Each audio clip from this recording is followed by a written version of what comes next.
Next tonight, charities, community groups and law enforcement professionals from across the region gathered in Halifax today to exchange ideas about how to improve the lives of residents.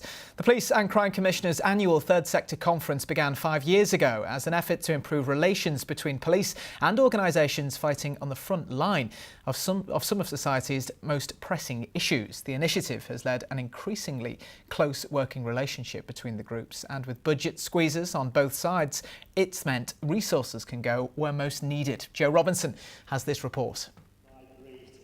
Domestic violence, hate crime, reintegrating ex-offenders.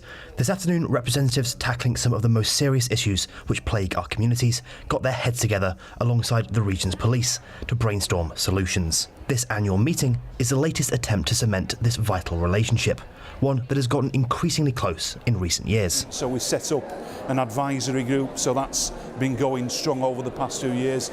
And more recently, I've put funding into developing networks in each of the 5 districts in West Yorkshire: Leeds, Bradford, Wakefield, Calderdale and Kirklees, and they are feeding in as well. So there's lots of initiatives that are going on, including projects that are funded through the Safer Communities Fund. That's the proceeds of crime monies that's put back into a lot of the groups, and many are represented here today. Community Links is one organisation working in our city to improve the lives of residents, with networking at its core. One vital role they provide is social prescribing, linking service users with complex needs to the best services and groups in the city. The future of all services is in partnership, working across districts, across organisations and boundaries to improve the outcomes for people that we're working with. And we know in the offending world that over 50% of people who are sent to prison for under a year re-offend.